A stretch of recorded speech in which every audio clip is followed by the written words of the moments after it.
જો operation mule hunt અંતર્ગત જે રાજકોટ ગ્રામ્ય જિલ્લામાં જે તપાસ ચાલુ છે એમાં ઓલરેડી 19 એમાં 1500 કરોડ જેટલું જે ટ્રાન્ઝેક્શન છે એ ઓલરેડી આ તમામ અકાઉન્ટ્સમાં ટ્રેસ કરેલો હતો અને આમાં અમુક આરોપીઓને અટક કરીને હાલ જ્યુડિશિયલ કસ્ટડીમાં છે. આ તપાસ દરમિયાન 3 આરોપીઓને આજ અટક કરવામાં આવ્યા છે. એમાં પહેલા આરોપી મૌલિક રામજીભાઈ કમાણી છે. આ યસ બેંકમાં પર્સનલ બેન્કર તરીકે કામ કરે છે છેલ્લા 2-3 વર્ષથી. અને મૌલિકભાઈએ પોતાના મેનેજર સાથે મળીને અને બીજા માણસના નામથી પેઢીના અકાઉન્ટ તૈયાર કરવાના. આમાં જે માણસના નામનું અકાઉન્ટ ખોલાઈ રહ્યું છે એની જગ્યા બીજા માણસની સહી કરવાની. પછી આ અકાઉન્ટને ઓપન કરવાના, એપીએમસીથી દસ્તાવેજ લેવાના. આ અકાઉન્ટમાં કાંઈ પણ નાની મોટી સમસ્યા આવે તો એને દૂર કરવા માટે પોતાના મેનેજર સાથે મળીને પ્રયાસ કરવાનો. અને આ મૌલિક કમાણી એનાથી પણ એક કદમ આગળ જઈને જ્યારે પૈસા ઉપાડવાના અને આંગળીયા કરવાના હોય તો ਉਹ કામ પણ પોતે આ ચીટર્સ માટે કરતા હતા. તો મૌલિક કમાણીને હાલ અટક કરવામાં આવ્યા છે.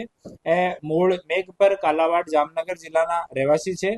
અને અમુક સમયમાં જ્યારે કોઈ સેન્સિટિવ ટ્રાન્ઝેક્શન થતો હોય તો બેન્કિંગ સિસ્ટમમાં અલર્ટ જનરેટ થતા હોય છે.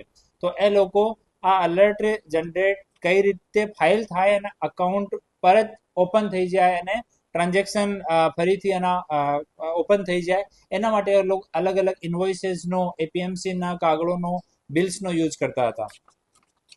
બીજા જો અટક કર્યા છે એ કલ્પેશ વિઠ્ઠલભાઈ ડાંગરિયા છે. એ હાલ એક્સિસ બેંકમાં બ્રાન્ચ મેનેજર છે, પીપર બ્રાન્ચ જામનગરમાં. અહીંયાથી પહેલા એ યસ બેંકની જસાપુર જામકંડોરણા શાખામાં, એના પછી મોવિયા પડદરીમાં, આ બંને જગ્યા યસ બેંકમાં બ્રાન્ચ મેનેજર હતા.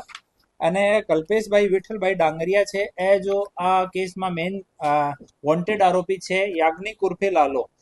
લાલા સાથે એની મુલાકાત થઈ.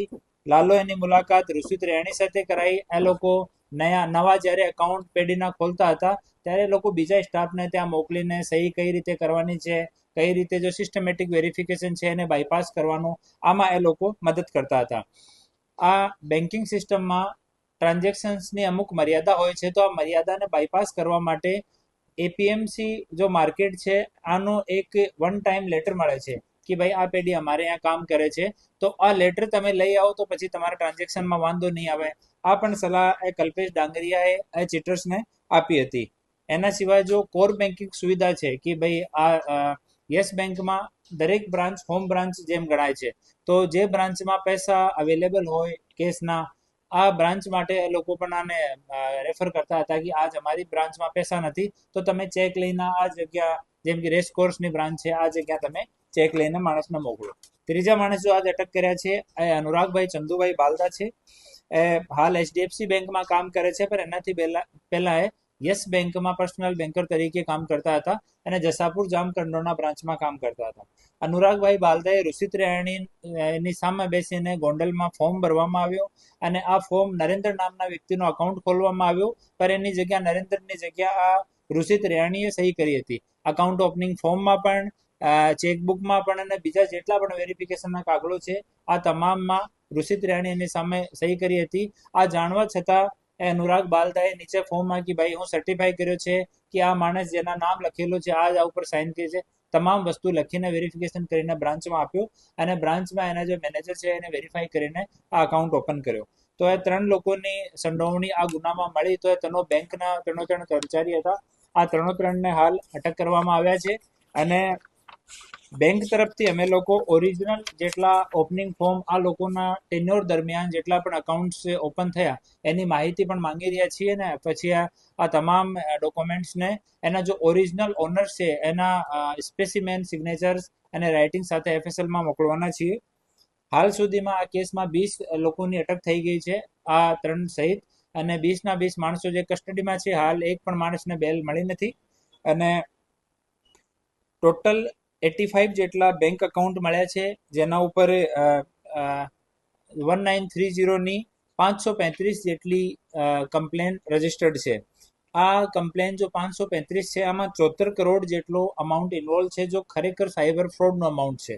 ઓર ટોટલ જો આ 85 બેંક અકાઉન્ટમાં જો ટોટલ ટ્રાન્ઝેક્શન થયું છે वो 2500 કરોડ રૂપિયાથી વધારાનો હાલ થઈ ગયો છે અને અમે ડીજી સાહેબને રિક્વેસ્ટ કરીને એક સીએ પણ આ કેસમાં એક્સપર્ટ એડવાઇસ માટે હાયર કર્યા છે એ પણ અમને આમાં ઇન્વેસ્ટિગેશનમાં મદદ કરી રહ્યા છે નહીં હાલ અમારી સામે એવો કોઈ રાજકીય પક્ષ સાથે સંકળાયેલો હોય એવો કાંઈ કોઈ પણ એક પણ આ આરોપીઓમાંથી હાલ સુધી આવ્યો નથી ઓર વ્યવસ્થિત એની તપાસ ચાલુ છે જ્યારે અમે લોકો બેંકથી ઓરિજિનલ જેટલા પણ ફોર્મ્સ છે એ અમને મળશે એફએસએલમાં મોકલીએ આ અકાઉન્ટ હોલ્ડર્સ લોકોની વેરિફિકેશન સાથે સાથ ચાલુ છે અમે લોકો હાલ 4-5 લોકોનો 183નો સ્ટેટમેન્ટ પણ જો અકાઉન્ટ હોલ્ડર્સ છે જો વચ્ચેના લોકો છે એનો કોર્ટમાં 164 જો જૂનું નિવેદન હતો ઓ પણ કરાયું છે એમાં પણ પુષ્ટિ થઈ છે કે બેંકવાળા લોકો આ આરોપીઓ સાયબર ફ્રોડ કરવાવાળા લોકો સાથે મળીને અને આ સારો ગુનાહ આચર્યો હતો તો